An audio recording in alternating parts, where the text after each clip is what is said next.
Filipino, Grade 1, Quarter 2, Week 2.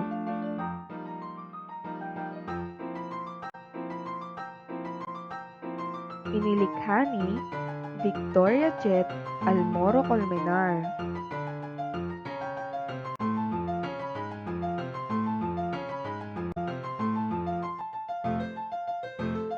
Kamusta mga bata? Ako nga pala si Aurora.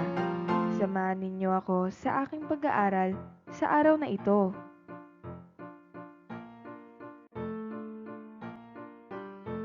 Filipino, Quarter 2, Week 2.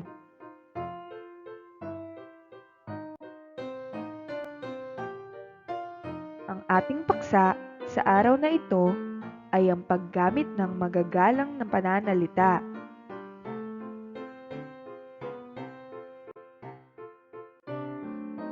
Ngunit bago iyon, magdasal muna tayo mga bata.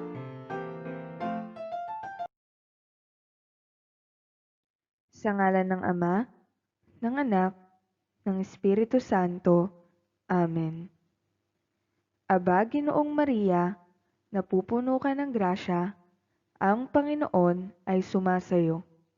Bukod kang pinagpala sa babaeng lahat, at pinagpala naman ang iyong anak na si Jesus.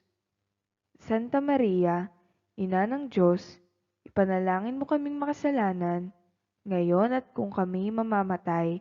Amen.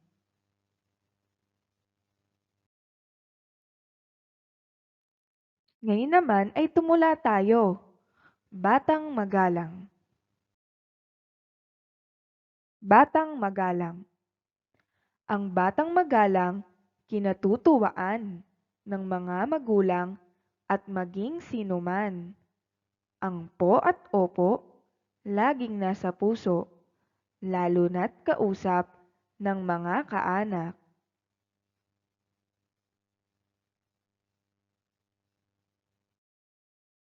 Tandaan. Unang bilang, ihanda ang inyong lapis at papel upang makasabay ka sa ating leksyon. Ikalawang bilang, ihanda ang inyong module at buksan ito sa pahina 14.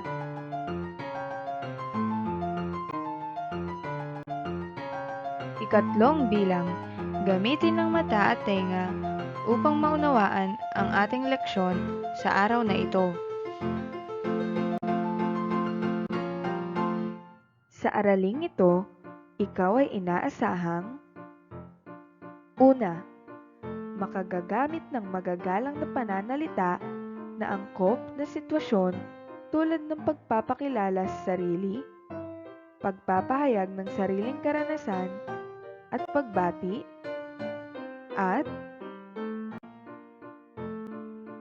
ikalawa, makapagtatanong tungkol sa larawan, kwento, at napakinggang balita.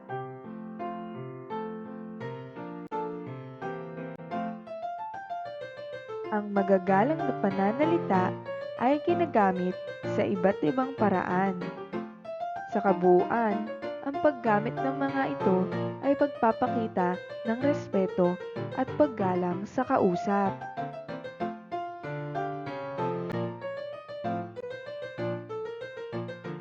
Narito ang ilang mga halimbawa.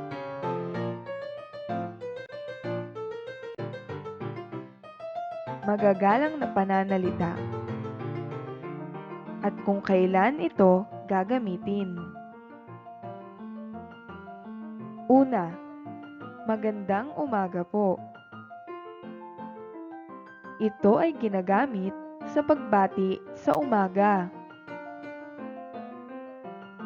Ikalawa, magandang hapon po.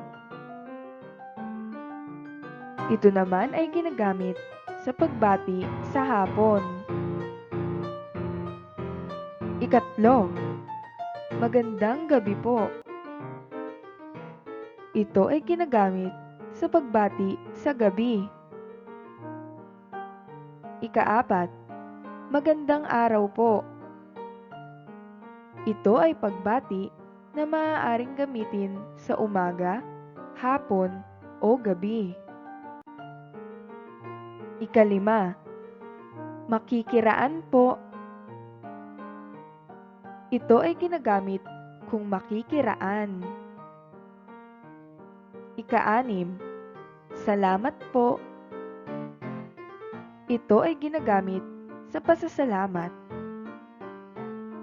Ika-pito, pasensya na po o ipagpaumanhin po ninyo.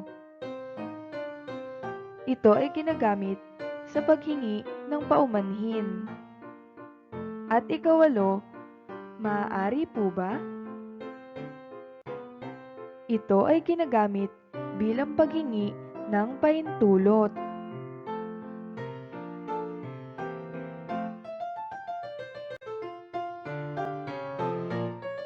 Gawain sa pagkatuto bilang isa.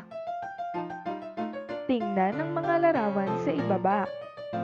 Sabihin ang mga sitwasyon na nagpapakita ng paggalang. Isulat ang sagot sa iyong kwaderno. Tingnan ang mga larawan sa ibaba. Sabihin ang mga sitwasyon na nagpapakita ng paggalang. Isulat ang sagot sa iyong kwaderno.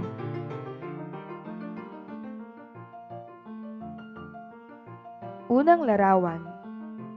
Ipagpaumanhin po ninyo.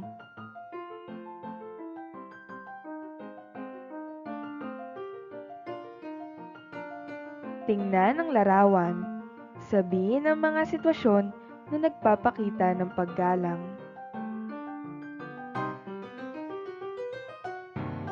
Ikalawang larawan. Magandang umaga po, Ma'am Faye.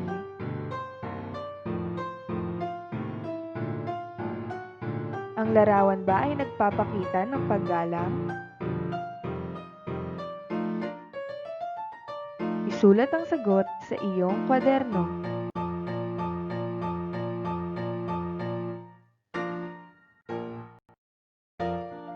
Gawain sa pagkatuto bilang 2. Basahin ang mga katanungan sa ibaba. Isulat ang sagot sa iyong kwaderno. Basahin ang mga katanungan sa ibaba. Isulat ang sagot sa iyong kwaderno. Unang bilang. Ano ang magagalang na pagbati sa umaga? Ano ang magagalang na pagbati sa umaga?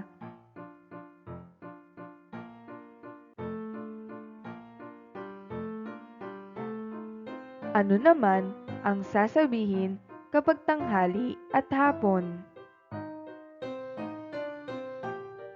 Ano naman ang sasabihin kapag tanghali at hapon?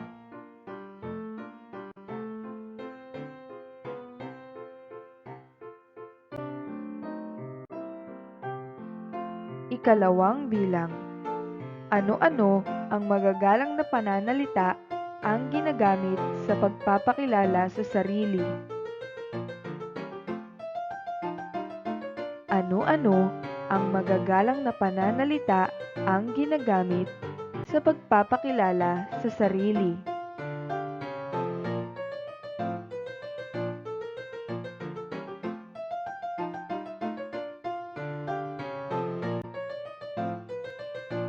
Ikatlong bilang. Ano ang sasabihin mo sa bisita ng inyong pamilya bilang pagbati sa gabi? Ano ang sasabihin mo sa bisita ng inyong pamilya bilang pagbati sa gabi?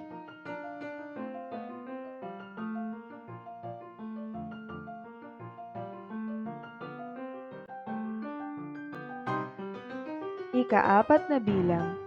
Anong magalang na pananalita ang sasabihin mo bilang pakiusap? Anong magalang na pananalita ang sasabihin mo bilang pakiusap?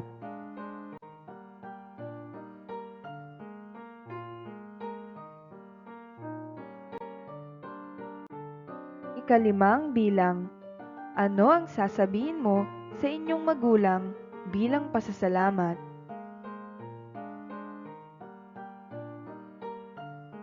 Ano ang sasabihin mo sa inyong magulang bilang pasasalamat?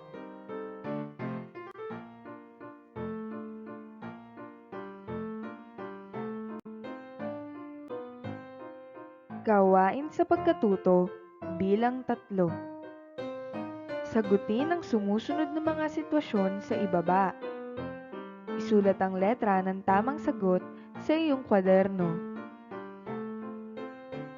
Sagutin ang sumusunod na mga sitwasyon sa ibaba. Isulat ang letra ng tamang sagot sa iyong kwaderno.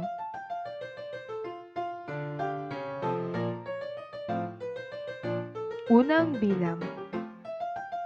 Nais mong isaoli sa iyong nakatatandang kapatid ang hiniram mong ballpen. A. Ito na ang ballpen mo. B. Maraming salamat po, ate. C. Hindi ko na isasauli. Nais mong isauli sa iyong nakatatandang kapatid ang hiniram mong ballpen. A. Ito na ang ballpen mo. B. Maraming salamat po, ate. C. Hindi ko na isasauli.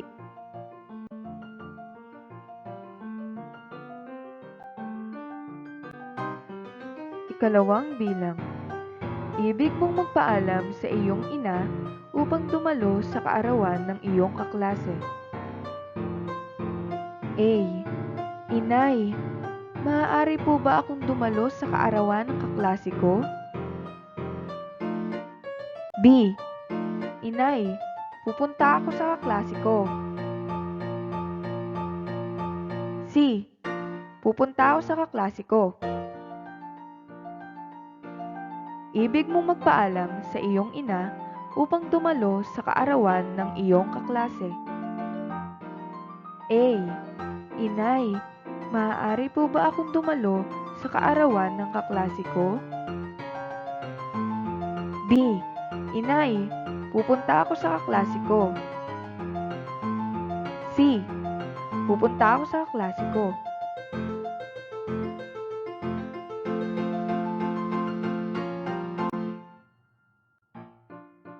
Ikatlong bilang. Nasalubong mo si Ginang Francisco na iyong guro isang umaga. A. Magandang umaga po, Ginang Francisco. B. Magandang umaga. C. Saan ka pupunta? Nasalubong mo si Ginang Francisco na iyong guro isang umaga. A. Magandang umaga po, Ginang Francisco. B. Magandang umaga. C. Saan ka pupunta?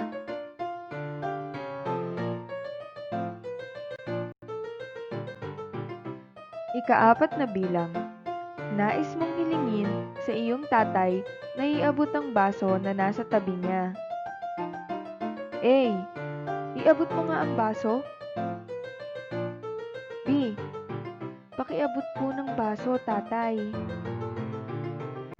C. Akin na ang baso, tatay. Nais mong hilingin sa iyong tatay na iabot ang baso na nasa tabi niya. A. Iabot mo nga ang baso. B. Pakiabot po ng baso, tatay. C. Akin na ang baso, tatay.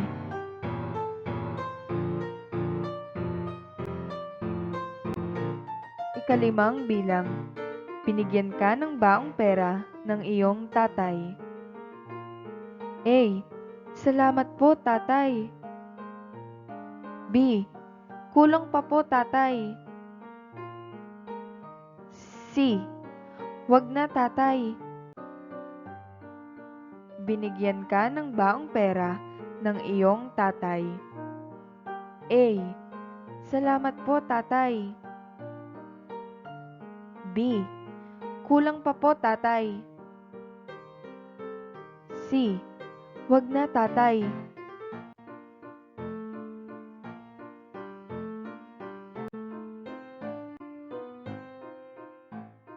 Gawain sa pagkatuto bilang 4. Isulat ang check sa iyong kwaderno kung ang pahayag sa bawat bilang ay nagpapahayag ng paggalang.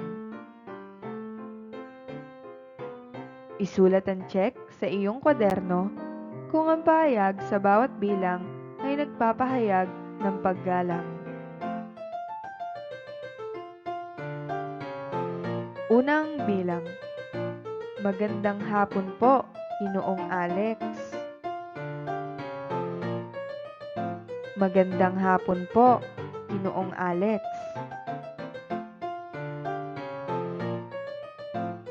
Ikalawang bilang.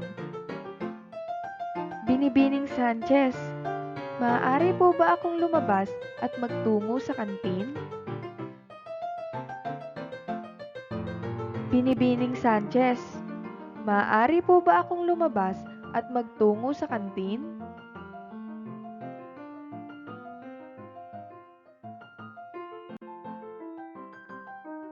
Ikatlong bilang. Alis dyan, Ginang Perez. Alis dyan, Ginang Perez. Ikaapat na bilang. Hindi ko sinasadya, Wena. Ipagpaumanhin mo. Hindi ko sinasadya, Wena. Ipagpaumanhin mo. Ikalimang bilang. Paraan nga, nakaharang ka sa daan. Paraan nga, nakaharang ka sa daan.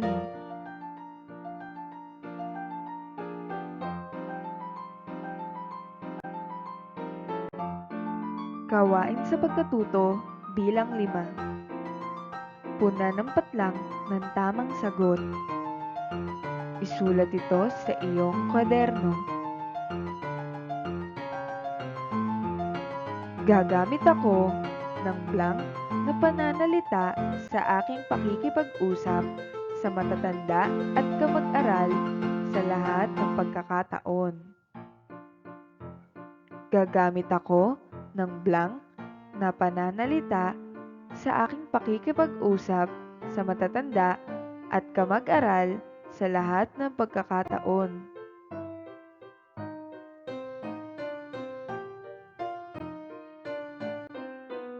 Tandaan, ang magagalang na pananalita ay ginagamit sa iba't ibang paraan.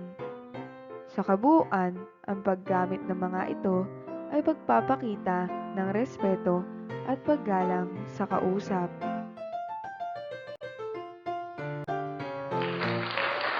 Magaling mga bata! Ngayon ay nakatapos na naman tayo ng isang aralin.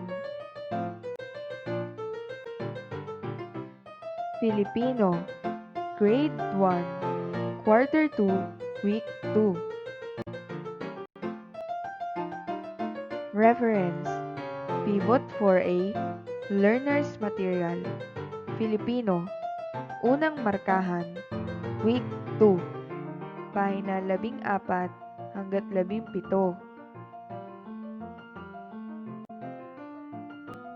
Paalam mga bata, hanggang sa muli.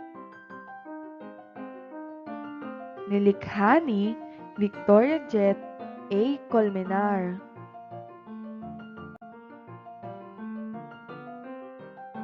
Maraming salamat!